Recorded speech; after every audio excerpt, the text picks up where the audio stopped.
Golic and Smetty here. The grass is like razor blades.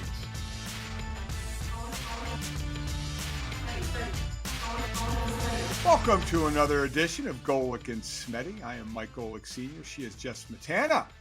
And we are at it again. Me, Jess, from a hotel room in Connecticut, a place where I had spent a couple of decades when I was with ESPN, now back as a visitor. Gojo from Gojo on DraftKings, his show, also back as a visitor because, Jess, we are back because Mike is involved in bobblehead night here in Hartford, Connecticut. No way. Yes. They have a Gojo bobblehead? They do. The Hartford Yard Goats, which, by the way, is at Duncan Stadium or Duncan Park, whatever they call it here. Like for a few years in a row has won best park in the minor leagues. I think they're the AA affiliate of the Colorado Rockies. But we used to, when we were working at ESPN, we used to have like ESPN nights out there, and we used to hang out there. Because minor league baseball is a ball. It's all about the marketing, and we'd have a lot of fun and stuff. And Mike would go there way more than I would. So it is Mike's bobblehead. We're taping this on a Tuesday. That's Mike's bobblehead night. So there's like 20 some of us. Can you get me an extra one? Yes, I will try and grab as many as I can. I've seen it. It very much looks like him. Really? Do they have the tattoos on the arms? You know what? I don't remember that. I should have Mike send me a picture real quick so I can see. But he's not holding a bat. He's holding a bat, but not a baseball bat. It's one of the drinks they have here called Nectar of the Goats. It's a bat that you fill with beer. So that's actually what he's holding in the bobblehead. It actually looks like him. It's a pretty good rendition. He also, though, Jess, he has to throw out the first pitch. I'll never forget my first pitch. Me and Greeny, I threw out about 4 or 5 of them. Twice for the Cubs. The first one was with the Cubs, and I bounced it in. And if you bounce the first pitch, no matter who you are, you get booed. And I got booed loudly, and I should have gotten booed. Did you practice beforehand? So here's what I did with my cocky self. Okay, so I can throw a ball. So practice throwing a ball, right? Okay, but I don't practice on a mound. I went up on the mound. So everybody understand when you throw from a mound. Understand when you take that step, the mound is round, so you step down when you throw the ball. So right before we went out there, there's an old timer who's been there forever.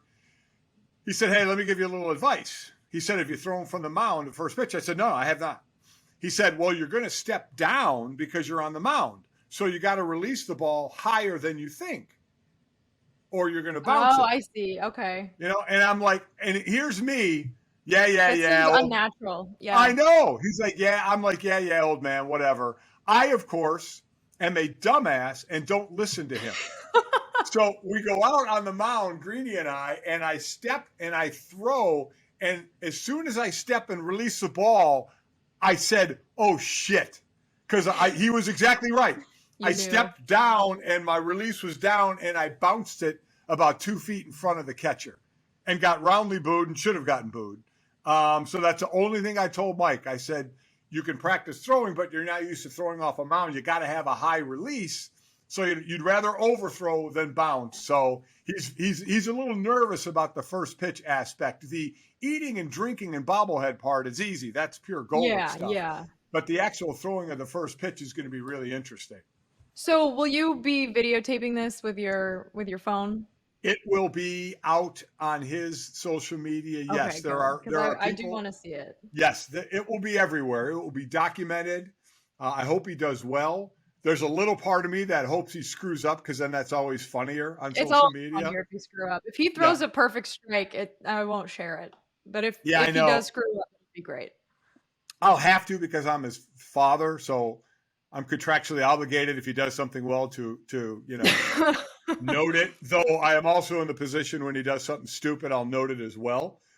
So it should be very interesting. So yeah, that's why we're kind of all back in Connecticut for a couple of days. Very weird, by the way, after living here for like 25 years. Golic homecoming. Yeah, to now kind of be a guest. So Do you have like a favorite spot you gotta hit up and get food at or something like that? Yes. It's called the Harvest Cafe. It's in Simsbury. It's a place that we have gone to for almost since we got to Connecticut. So 15, 20 years we'd go there for breakfast. It's a breakfast joint. It's open till like 2.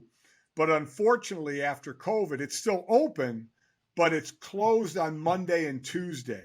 And of course, the 2 days we're here are Monday and Tuesday.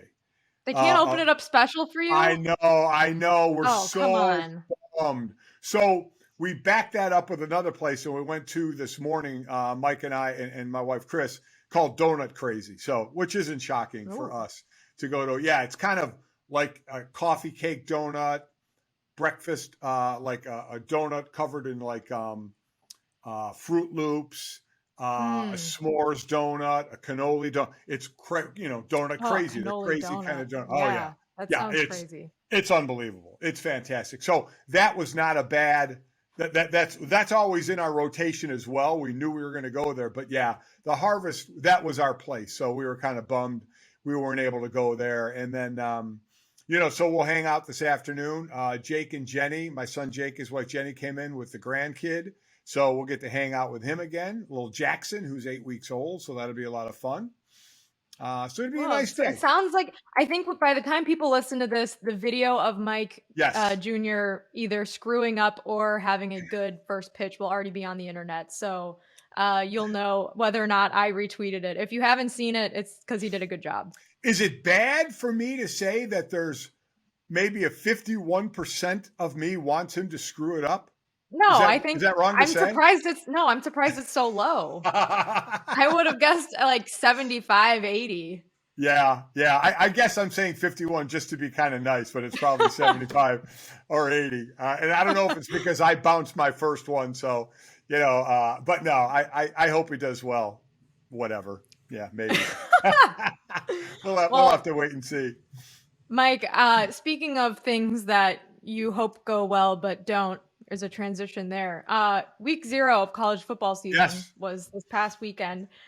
Were you in your regular college football watching setup for this, or were you like, these games aren't that great, I'm not going to watch these?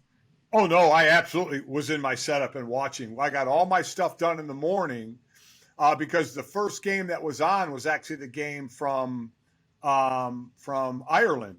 It was Northwestern and Nebraska. So I made sure, Chris and I worked out. We did everything we wanted to do so that we were ready to go when that game won. And then there were games, all day. Some games obviously better than others. But that was the main one I focused on was Northwestern and Nebraska. And Nebraska jumps out early, but Northwestern gets the win in that game, an early Big Ten game. And it was turned out to be a decent game. You never know what you're getting in week 0, week 1, which is coming up, which we'll talk about, which involves our school. But it's amazing. You want to talk, we always talk about how much trouble coaches are in early. And oh my God, I mean, Scott Frost over at Nebraska, holy smokes. I mean, just awful. He is now 15-30 at Nebraska. Bo Pelini was fired after going 67-27.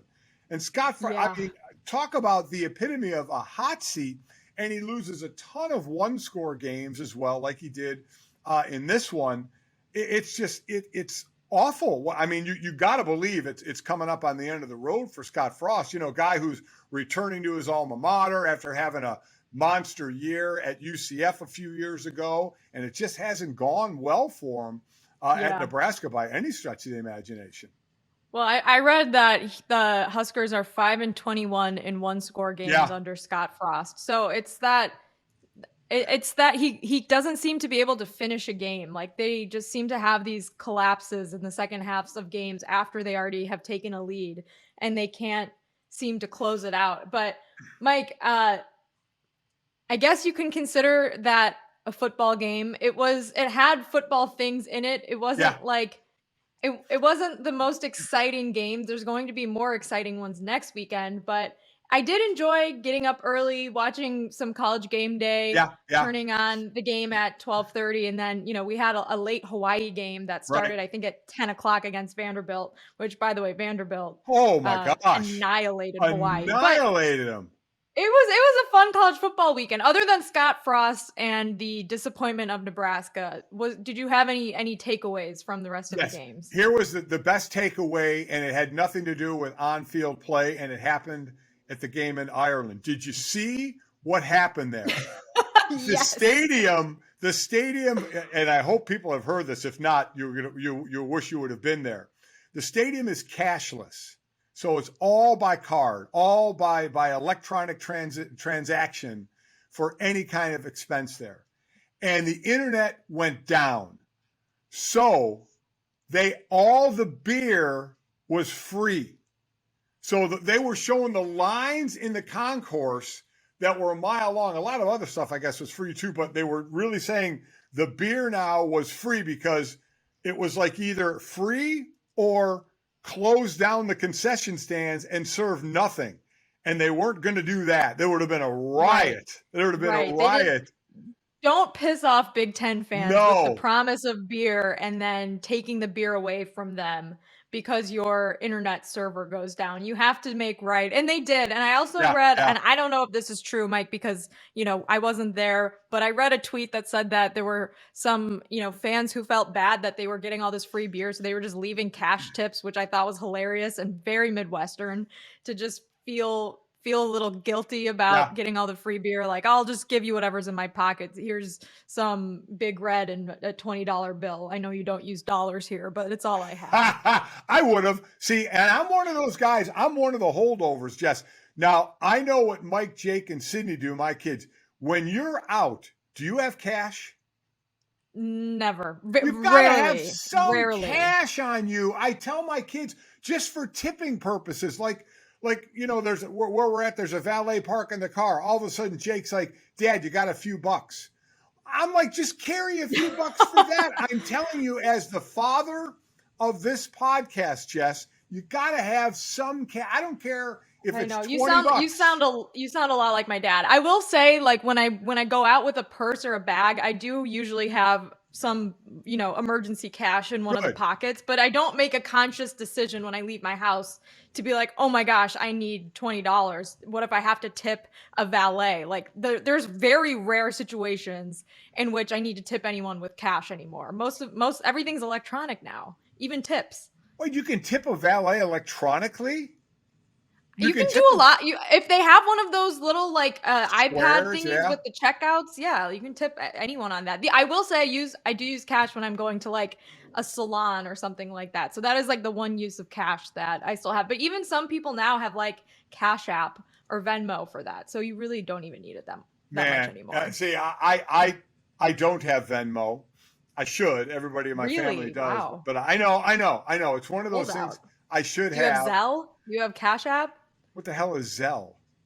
Zell is like the boomer's Venmo. It goes from it's like a direct deposit bank account money transfer system. I don't think my dad has Venmo either, but like he'll always be like, oh, Zell me, and I'm like, well, okay, sure. Oh whatever. Wait, but so your dad does have Zell? I think so. So is Zell the same thing as Venmo? No, I don't. Venmo is, I don't know. I can't tell you the difference, but I think Zell is direct from bank account to bank account, whereas, Zell is direct from bank to bank, and I think Venmo is like you're depositing it into the Venmo app and then giving it back to someone, and then they have to deposit it back into their bank account. Completely lost. I'm completely lost. Yeah, honestly, I am too. It's too much math for me. But Mike, get Venmo. I do need to do that. I agree with you, but I will always carry some cash on me. Because like I said, Jake texted me before we get here. Hey, can you bring me down $20? And I'm like, well, this is good to know, because when I'm in South Bend visiting you, I'm gonna make sure I don't bring any cash and have to ask you for money, just like all your kids do. I just doling out cash, left and right. But so that was kind of a wild thing that went on in Ireland in week 0, free beer. And I would have been one of those tipping. I would have tipped, but they were showing pictures of fans walking up with just stacks of beer. Those 4-cup holders, Yes, the like the beer snake. stacked 3 and 4 high, carrying those things with the free beer. I mean, that had to be unbelievable what they had to deal with. But so that was kind of my takeaway from week 0. That and you know what, Mike? I just decided I have another takeaway from week 0 about Nebraska, which is why did they decide to even play a game in week 0? Because now this loss, if this loss to Northwestern happened in like week 6, yeah, no one's going to talk about it. No one cares about Nebraska Northwestern. And now it's the only thing people have to talk about for a full week. If I were them, I would not play in week 0 moving forward. Well, they probably had higher expectations, and now it's like, okay, we played in week 0. We went all the way to Ireland to do it, and we lost to Northwestern. Long flight home. We're 0-1, and our coach has a horrific record. So, yeah, it's not looking good at all for them. But we'll see. So we go into week 1. By the way, here's a couple of numbers for you, Jess, as we go into this college football season. There are 30 new FBS head coaches, whether they're first-time head coaches or coaches that have changed teams. 30 of them that went on. And then there are 67 quarterbacks who changed teams in the portal. 67. It seems like there's at least 67 because I've been doing some like college football season prep, and I have a list of all the named starters because there are obviously some head coaches who will not put out a depth chart and believe in this is a top secret classified document. Yes. We will not let our opponents know who our starting nose tackle is. Which we can get to that later if you want, but I was noticing how many transfer quarterbacks there are. I'm going to the Backyard Brawl this week. It's Thursday night. Very excited for it. Both quarterbacks are transfers. Keaton Slovis is starting for Pitt. He transferred from Southern Cal, and JT Daniels is starting for West Virginia. He transferred from Georgia. So that's already going to be one of the first matchups of week 1. You're going to see transfer portal quarterbacks at work and be like, hey, wait a second. That name sounds familiar, but like the colors with that name don't make sense. Where do I know him from? Yeah, you need a scorecard to keep up with the quarterbacks because it's going to happen a lot. You're still going to have, because of COVID, remember every player can have an extra year. So the term last year when I was doing games were called super seniors, when you take that extra year. So we'll see how many of those go on as this class goes through. But Pittsburgh, I think, is about a 7.5, 8-point favorite in this game. They're preseason ranked, I believe, 17. They should probably win this game. But again, it's week 1. It's a huge rivalry too, Mike. Yeah. Like, this is like one of, when I was growing up, I grew up with a lot of family who went to Pitt and grew up going to Pittsburgh every Thanksgiving. And that was around the time they usually played the Backyard Brawl before, conference realignment and all of that. And it went off the schedule. But this was like the game. Like Morgantown, I probably said it wrong, is right on the border of West Virginia and Pennsylvania, just south of Pittsburgh. It's very close. And I'm sure there's going to be a ton of fans there because it's the first game of the season. But like you said, Pitt last year won the ACC. They had a first-round draft pick quarterback in Kenny Pickett, and they had I think Mark Whipple, their offensive coordinator, got a lot of credit for Kenny Pickett having this breakout season as his 5th year, I believe, at Pitt. And now Mark Whipple, ironically, the offensive coordinator at Nebraska, who Scott Frost kind of a little bit threw under the bus after the game on Saturday. And Pitt has a new offensive coordinator, Frank Signetti, who's I think he's coached everywhere, but I'm pretty sure he's a Pittsburgh guy from Pittsburgh. And in the meantime, West Virginia, they went, I think, 6-7 last year and don't have as high of expectations. They're coached by Neil Brown. So Pitt should win this game, but Pitt also had a very uncharacteristically great season last year, and they're going to have high expectations and a lot of different players starting for them, a different offensive coordinator. So I think no matter what, the atmosphere is going to be awesome as a Thursday night rivalry game in week 1. So let me ask you this, as someone who is invested or has been involved in this game, do you find it weird that this big of a rivalry is in week 1 and not toward the end of the season? Does it take anything away from it for you? I mean, it is weird. It's definitely unusual. It would be like Notre Dame playing, USC this week, and that's usually an end of the season game. But I just think fans are happy to have it back on the schedule because Pitt's two biggest rivals, West Virginia and Penn State, both aren't on the calendar every year anymore because now they're playing an ACC schedule, and now I think Pitt usually plays Miami during that final week of the season. That's like, and that's not even really a rivalry, but they're both in the same, they're both ACC coastal teams. So sometimes there's things on the line, like the year that Pitt upset Miami and knocked them out of the playoff, 2017, I think. But I don't know. I think it is weird, certainly. I think it's also maybe kind of cool, and maybe we'll see more of it now. There usually are a lot of kind of interesting out of conference games week one now. Like there's a bunch this weekend. Notre Dame, Ohio State. I mean, every game's out of conference for Notre Dame, but Notre Dame usually, they're not always playing, an Alabama or an Ohio State caliber team week one. That's usually a little bit further down in the season. So I think as, teams realize how much money they'll be getting from these big, or I guess the networks realize how much money they'll get out of these big marquee matchups week one when all the attention is on college football and the NFL hasn't started yet. We probably will see more of these, especially non-conference. So you look at the schedule coming up in week one. You mentioned it. Pitt is number 17 against West Virginia. Oklahoma State number 12 against Central Michigan. 22 Wake Forest against VMI. Friday it's 15 Michigan State against Western Michigan. You always look, are there any ranked matchups? And we know Notre Dame and Ohio State is 5-2. We'll get to that. But in the Chick-fil-A kickoff in Atlanta, you do have number 3 Georgia against number 11 Oregon. So it's another ranked matchup. You have Arkansas's 19, Cincinnati's 23. So there's a ranked there. And then you have your, Alabama's against Utah State, which I think is a 41.5 point spread after Utah State had to come back last week to beat UConn with their new coach, Jim Mora Jr. So an interesting week one, which will be headlined, Jess, by our alma mater being 17.5 point underdogs. Notre Dame going to Ohio State. Preseason 5, which a lot of people think was too high for Notre Dame. Number 2 for Ohio State, which everybody thinks is just right behind Alabama, with Heisman Trophy candidate in Stroud and Jigba, one of the best wide receivers in the land. They have a great offensive line. The offense is a juggernaut for sure. But I can't remember. I'm trying to think. Even in the playoff games, the last couple we were in, Jess, where we got beat pretty good, I don't think we were ever 17.5 point dogs, even to Alabama when Mike and Jake.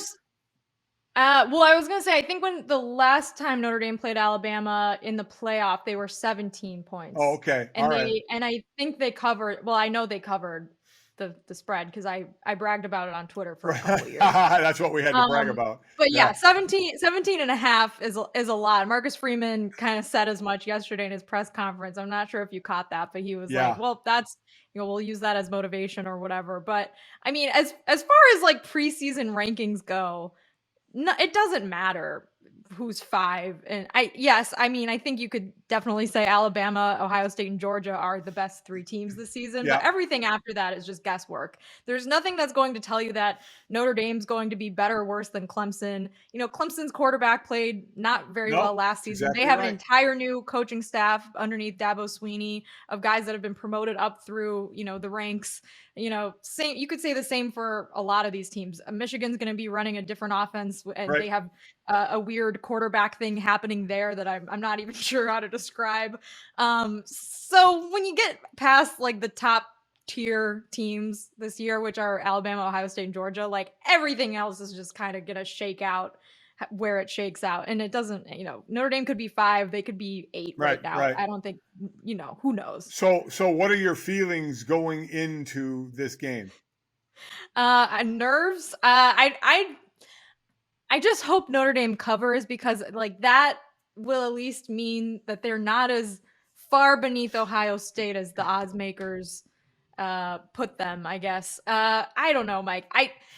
Ohio State's probably their only weakness is that their defense hasn't been as great the last couple seasons as the prior few seasons when they had Chase Young and Bosa's and playing linebacker, but they made a good hire in Jim Knowles from Oklahoma State. Yes, they did. Who Notre Dame played in the Fiesta Bowl, and Jim Knowles made Oklahoma State a very good defense while he was there. So that's something that they clearly know is an issue and they've been working on. And I don't think it matters that much if Ohio State's defense has gotten worse or better if their offense is going to be scoring 28 points on the first 4 drives, which, with the offense that they have, like, it's an NFL caliber offense. They have NFL receivers on that team.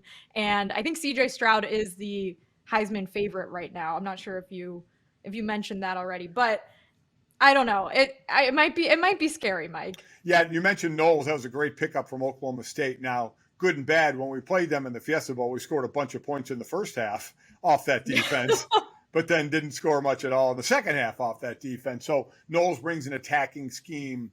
I love his defense because I covered Oklahoma State a couple of times, did a couple of their games last year. So it will be more an attacking defense. But there's no doubt they're led by their offense as much as Clemson will be led by their defense. Clemson's defense will be fantastic. And everybody is kind of setting up when Notre Dame loses to Ohio State, if they run the table, they could have a chance still because Ohio State will probably do the same thing, and that would be their only loss. And everybody's looking at the 2 games. Clemson, which I think is the only other game right now where Notre Dame would not be favored. I think there was a 40% chance of them winning, but who knows at that point of the season. But they were favored supposedly against USC. Again, we'll see how it all plays out. So, I mean, that's the key. We don't have a quick striking offense like Ohio State can have. So a lot is going to be on Notre Dame's defense to kind of hold that offense in check a bit and not let them score 28 points in their first 4 possessions, or that's going to spell trouble for us being able to come back. I think Notre Dame could be more of a ball control offense with the running game and the shorter passing game, and then rely on their defense, get some pressure on Stroud, make them hold the ball that extra tick. We'll see. And it's week 1. So you never know that's when you get that weird special team play, that weird turnover, guys more tired maybe than they want to be. So you never know. Punt. Yeah, exactly. So you never know what's going to happen. Obviously we'll be rooting for our team, but it's a tough opening game for Marcus Freeman. For a brand new head coach, brand new head coach that played at Ohio State, and it's an away game. The atmosphere is going to be crazy. But Mike, even if Notre Dame loses, which I would probably wager that they will. It's week 1 under a brand new head coaching regime. If this was like 3 years from now and it's like year 4 Marcus Freeman and we're going into a game against Ohio State as 17.5 point underdogs, I'd be like, oh, that's not great. Trouble. But that hasn't happened yet. So, we'll just have to enjoy it until. But you're right. You're 1,000% right because of the ranking now of his next couple of classes. That's the thought in 2-3 years, what this team would build to. So if they're starting the season 17-point dogs, then something has gone wrong for sure. So I agree with you 100%. So we'll see. You start out with another new quarterback in Tyler Buckner, and you still have the best tight end or right in the top 2, him and Bowers from Georgia in the game, and a pretty stacked defense. So we will see. We got to wait all day for that one. So we'll see what goes on as week 1 in college football is about to go on. And we're still a little bit away from week 1 in the NFL, where there is some storylines. We talked about the Tom Brady storyline last week of why he was away. And now you heard his press conference talking about I'm 45. Shit happens when you're 40. He never really gave an answer. He didn't give an answer at all. And, what did you think of what he said? I don't think I've ever heard Tom Brady say anything like that before, where he just was like, look, I'm 45. Like, I got shit going on. And it's like, that's true. But like, he didn't answer. He wanted no part. It's training camp. Yeah. You know what he did? He went back to his New England Patriot days of how he deals with the media. He's been much more open and has had more personality in those pressers with Tampa Bay. This one reverted back to New England. He obviously isn't going to tell anybody where he was. Everybody talked about the Masked Singer. Everybody talked about being in the Bahamas. I said last week that I unless it was some emergency thing, which I don't know if it was just a trip somewhere. It's not going to affect him, but I didn't understand it as long as he's been in the league, knowing what training camp is, even if you're not playing. Right. It was interesting to me, but yeah, that was an old New England Patriot answer of, I'm not answering that question one bit. I'm just going to completely talk around it. I still think that it was a shadow suspension for tampering, but I haven't, and no one has verified that yet. So I'm just going to sit silently over here, and someday I'll say I told you so. There you go. That's what I can't wait for. I told you so. So as far as storylines going on in the NFL, before we had the last preseason game. This is an off weekend coming up for them, and then they'll start week 1 the following week. Your pure Pittsburgh Steelers. Again, if anybody doesn't know, Jess is a huge Pittsburgh Steelers fan. We saw the play of Kenny Pickett, the first-round quarterback from Pitt. We saw Mitch Trubisky have a hell of a first half and did pretty well this preseason. So what if you were a Steeler fan, and Mike Tomlin is not naming the quarterback, he said he will do it at his leisure. Who would you start at quarterback? I think Mitch Trubisky will start. I think I would start the guy who has NFL reps, who's started NFL games before, and give Kenny Pickett kind of some time to learn the system, to travel with the team, to kind of see it from the sideline, and kind of do what a lot of teams do now, which is you know that Kenny Pickett's the guy. You draft him in the first round, but you don't need him to start day one of his first season. And if you have the luxury of giving that guy time, give him a little bit more time. And I think Mitch Trubisky's perfectly fine. He can hand the ball off to Najee Harris. I know Najee Harris has some sort of foot injury thing going on, but just hand the ball off, maybe win a handful of games, and then see how Kenny Pickett's doing, and then maybe start him, a third of the way through the season if it's time. Yeah, I think this is one of those classic ones where and again, I always think from a former player, and as a former player, now even though Mitch hasn't been in the league forever and hasn't lit up the world, he's still, closer to a veteran than Kenny Pickett for sure, and has had game experience. Yeah. And if I'm in that locker room, that's kind of unless Kenny Pickett was so much better than him, I would say start Mitch. Let's start Mitch. You never want a throwaway year at all. So, and you start Mitch and you see how the season goes. If you're in it, and it's a tough division, and I don't expect them to be in it that long with Baltimore, with Cleveland now, depending on how Jacoby Brissett plays, because they're not getting Jimmy G now, which we'll get into next. And certainly Cincinnati, after coming off the Super Bowl, I think Pittsburgh's 4th in that division, probably. I don't know, Mike. I mean, yes, there have been years where I've thought the same thing, but then, the Bengals Bengal, the Browns Brown, the Ravens are usually pretty good, and somehow the Steelers still end up winning the majority of their division games. So we can have a little side bet if you want. Pittsburgh's last place in that division. They are dead last. I will bet that they are not. Okay. Let's do it. All right. We will get a bet going on that one. But I would play Mitch without a doubt out of the gate, and then you see how it goes. And if you find yourself in a position where it starts to turn south, then you put Kenny in and let him get some reps. But as veterans in that locker room, you know what? Nothing is guaranteed. You only get so many shots. So, and you never know. A losing record team could be in the Super Bowl the next year. We've seen it time and time again. You don't know what the season holds. So I would definitely start Mitch in this situation. And I think that's what they're going to do. I think it was always Mitch's job to lose. And I think Kenny Pickett really played well and maybe exceeded some expectations. But I think Mitch will still start there, which is what we expected. Now, in San Francisco, we're going to get what we expected. Trey Lance is going to be the starter, but we're also getting something we didn't expect, Jess, and that's Jimmy G on the team. So Jimmy G, for those that may not have heard, it basically broke not too long ago that Jimmy G restructured. His one-year deal was worth about $25 million, but it wasn't guaranteed. So he restructured it for about $6.5 million. I think he can make in the teens something with incentives, whatever. Bottom line is he's on the team. He is the backup quarterback for the 49ers. And I'm going to tell you right now, Jess, I think the happiest people out there are the players in that locker room, because I don't know where Trey Lance is. And this is what happens now is you get egos involved. you got John Lynch and Kyle Shanahan who traded up to get this guy in Trey Lance. So that's their guy, right? So they have put their guy and now given him this team, which is fine. But then when you have somebody like Jimmy G with the winning percentage that he has backing him up, where's your line of, okay, now what do we do? Because this is a win now team. They can win. They can win without question right now. But this is when egos start to get in the way. Egos of general managers and coaches of saying, we picked this guy. He is our guy.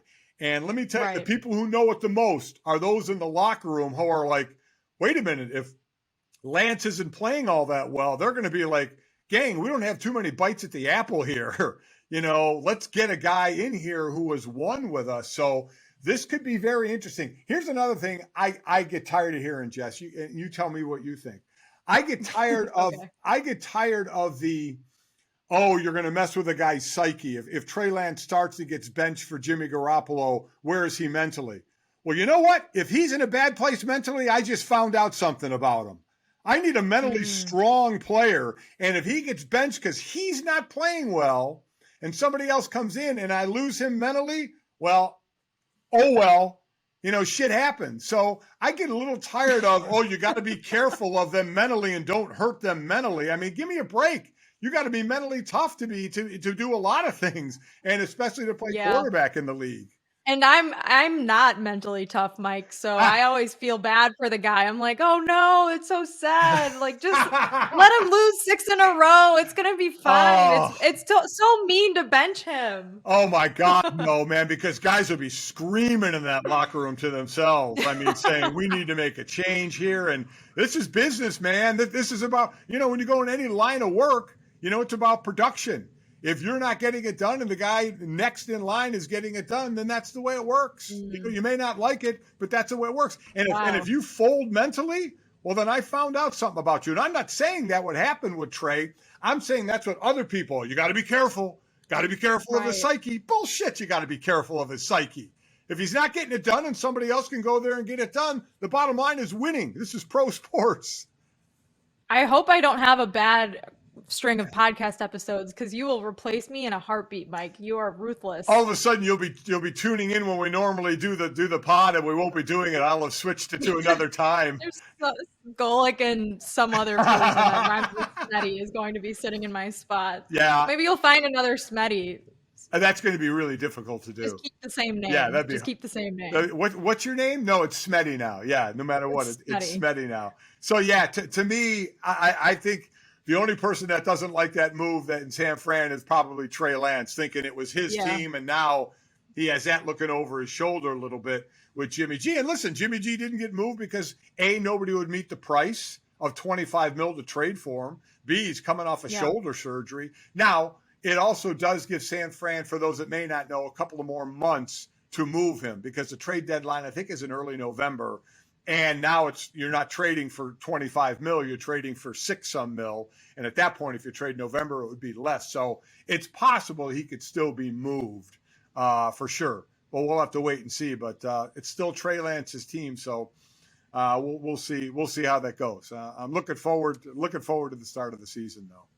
Me too. Mike, what do you make of that division with the Cardinals, Rams, 49ers, and Seahawks? You said the 49ers are in win now mode. Do you see them kind of in competition with the Cardinals for the second spot in that division, or do you think the Rams are going to have a bit of a sluggish Super Bowl rebound? Listen, we always say there's a reason you don't go back to back. Last one was 03-04 with the Patriots. So it's been a long time.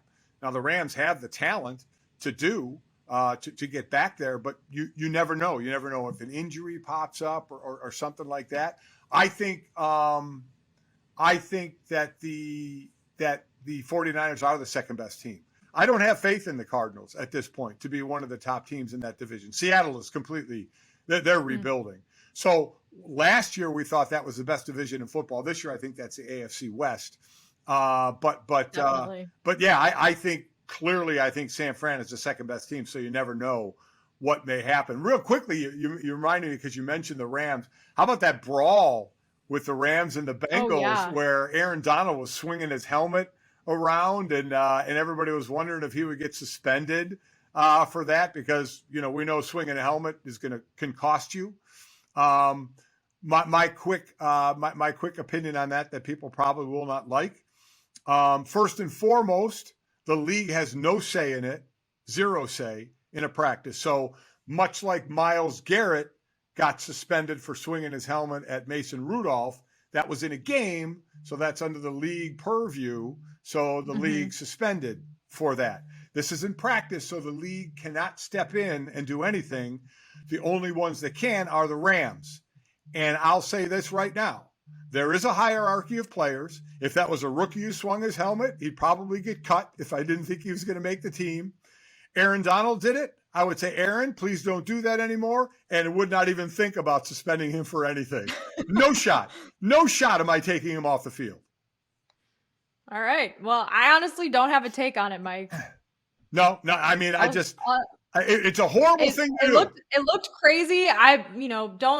Don't do that. But also, I don't know who should do what in this case. He's, like you said, he's a veteran on the team. The NFL can't really do anything about it. So if the Rams don't want to do anything about it, nothing will be done. Nope. I would just walk up to him and say, Mr. Donald, please don't do that anymore. Okay. Yeah, right. Please. If you do that in a game, we can't save you anymore. Right. That's just the way it goes. So that's football coming up. A couple other things I wanted to touch on. Jess, F1 is come back into play. The Belgian Grand Prix went on. Yes. And it was interesting to me, the storyline of that one was Verstappen, who won it, who wins everything, started 14th and ends up winning this thing. I mean, dude, starting right there, I mean, he's going to lock up the championship probably in October or sooner. Yeah, I've told you this before. I'm not good at math, but I do think he can lock it up in the next few races here because the closest competition he has, the Ferrari driver, Charles Leclerc, he had a rough weekend this weekend. I think even if Max DNF'd for the next 3 or 4 races, he would still have a very substantial lead over Leclerc if Leclerc won all of them. He's just very, very far ahead.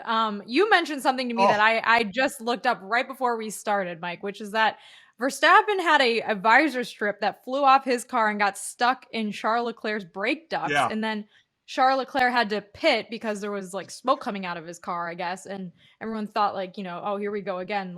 The Ferrari is screwed up. But it looks like maybe this is Max Verstappen's fault. That's a little crazy. Isn't it wild? So the strip from the visor comes off and goes right, and Leclerc was behind him. It went into his braking into the wheel.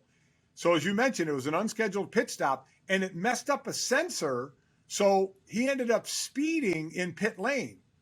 So we got a that's the part where I'm calling BS on that, because the whole thing that happened at the end of the race with Ferrari was that Charles Leclerc was in 5th, I believe. Right, yes. And they were like, okay, we're going to try to go for fastest lap. If you get the fastest lap, you get 1 point. And right now they are desperate to get Leclerc as many points as they can just so he could try to cut this gap to Max Verstappen. And Max Verstappen's already in the lead. He's winning this race. Right. He's ahead by 10 minutes.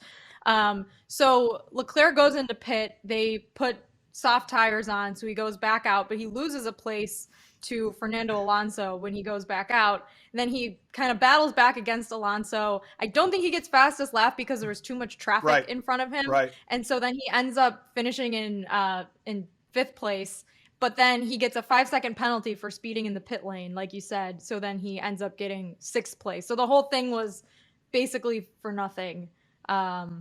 And that has kind of been the story of Ferrari. That's what it said. The visor getting stuck in the ducts led to a sensor failure, which caused the Ferrari driver to speed in the pit lane.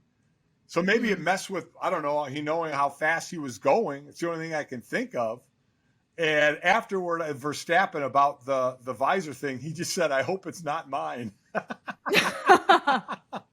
Oh my Whoopsies. God. Yeah. That is amazing. But Verstappen is out of his mind. Lewis Hamilton out in the first lap on this one. Doesn't even get a lap in. Not a good weekend for him. And Alonso just ripping him, calling Hamilton an idiot, said he can only race when he's in first. I mean, wow, took a hard shot at him. Have you been following all of the drama with Oscar Piastri, Mike? I have not. And the McLaren and Alpine empty seats. All right, so Formula One summer break started 3 weeks ago, and like right when it started, Fernando Alonso announced he was going to go to Aston Martin and take Sebastian Vettel's seat at Aston Martin. So it left an open seat at Alpine. So Alpine has a development driver named Oscar Piastri, who's one of the drivers, young drivers, not in F1, who's very, very well regarded by F1 media and other drivers, and apparently he's just really good, really great driver, very fast. And so Alpine wants to bring him up to their team on, in Formula One for next season. So they announced in a press release that he's joining Alpine, and Oscar Piastri, the driver, goes on Twitter and says, "I'm not joining Alpine next season.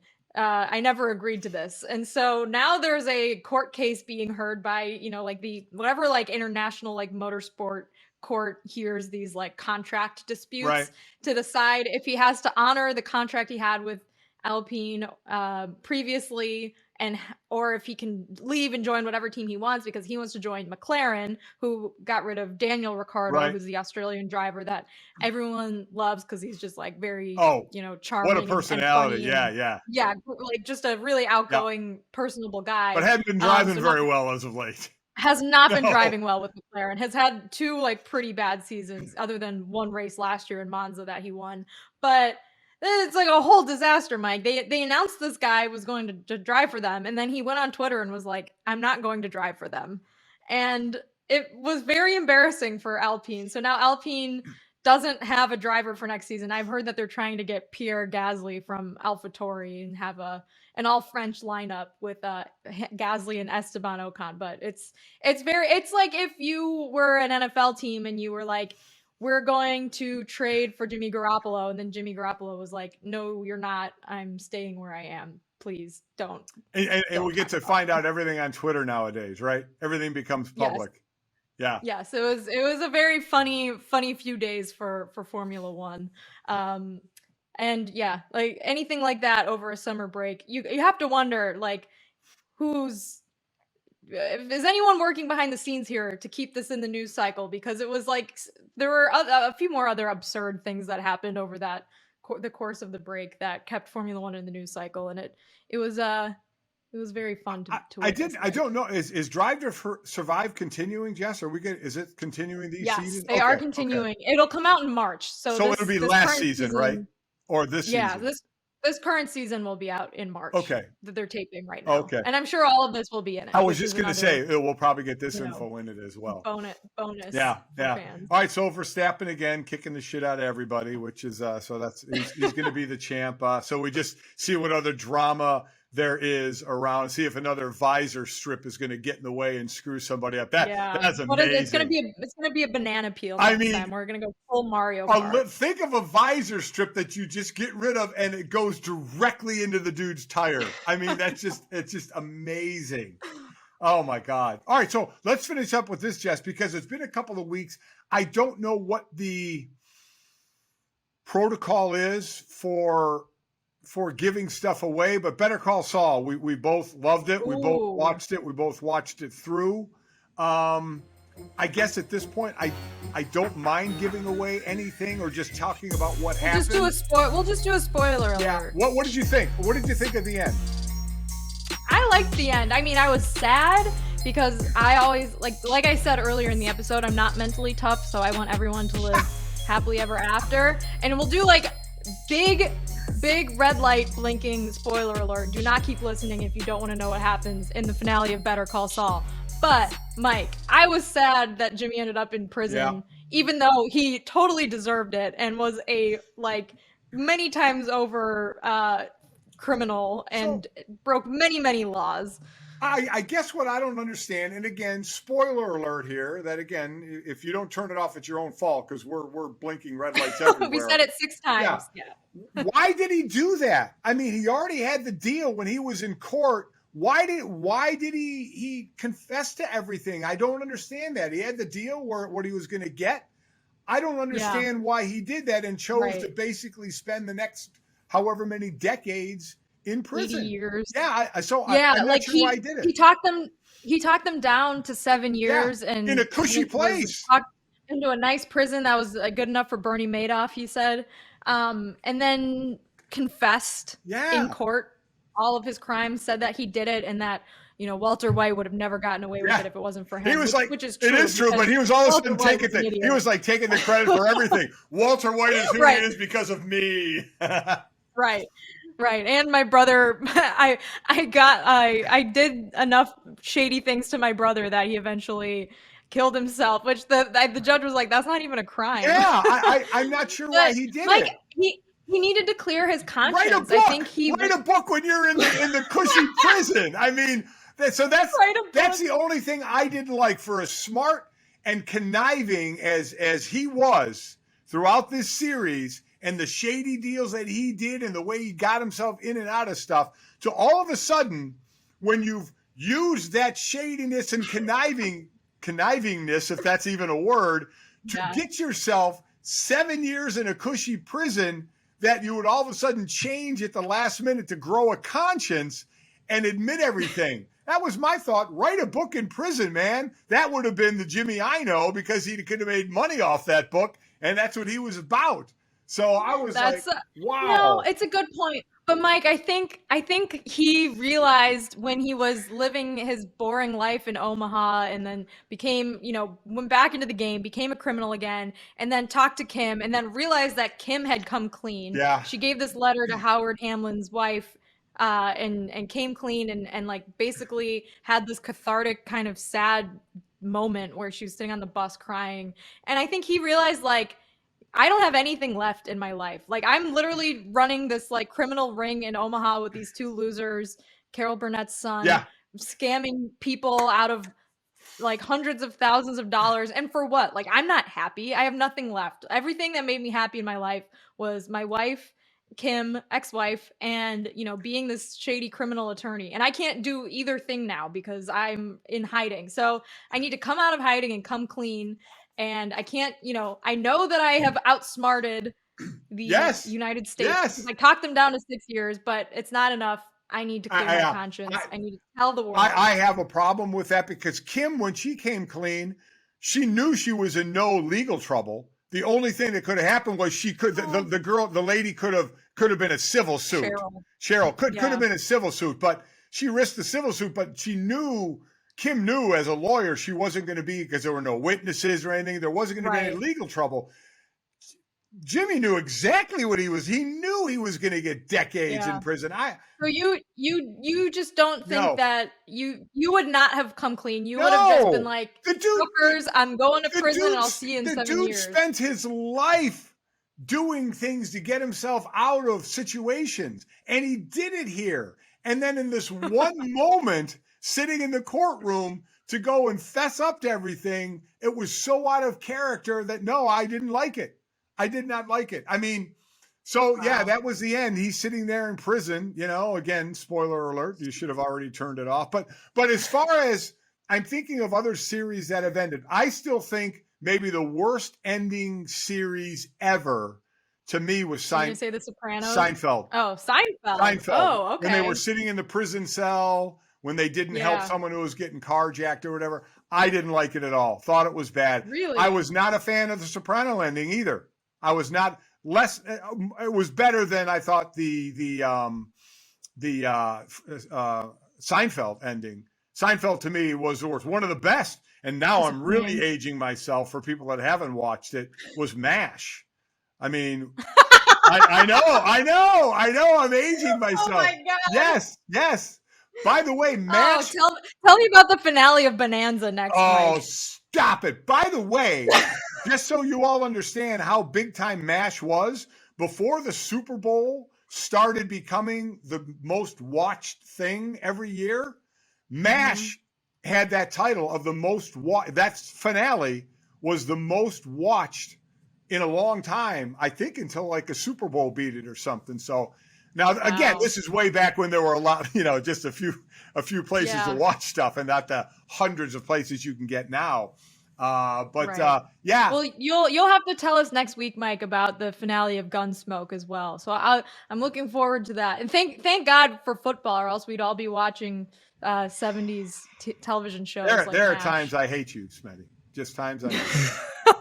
You're going to cut me for another Smetty now, I know. Yeah. And real quick before we sign off, quick congratulations. I don't know if you watched it.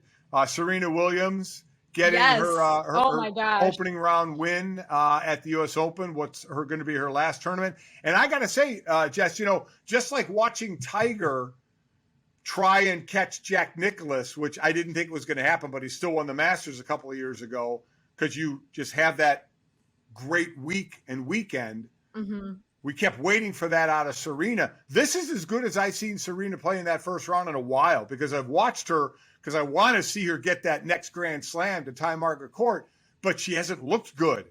And I thought she looked pretty good in her opening round match. Now, where it's going to take her, we'll see. I think she has a number 2 ranked player in the world in her next match, so going to be a little tougher. But I thought she moved as well as I've seen her move in a while. Yeah, and it was cool seeing all the tributes they were doing to her, and then kind of awesome that she won, even though I'm sure people probably thought it would be her last match, but she's like, nope, I got one more win in me. I like how her daughter was dressed just like her in the stands. It was very, very cute. So, we're watching we talked about this before, we're watching one of the greatest of all time, forgetting male or female, to ever do something at their chosen profession. So, and her and her sister are playing in the doubles, which is cool as well. They have 14 Grand Slam titles between the two of them. So we'll see where that goes. They're but, awesome. For some of you, by the time you listen to this, her second match may be in the books and she may have lost. I don't know. We'll have to wait and see. But it was pretty cool to see that opening round win. Yes, it was. Excited to see the next one. All right, Mike, we got college football this weekend. Oh, boy. Fingers crossed for the Irish. Yep. We'll see everyone next week. And depending on how it goes, we may be very happy or very sad.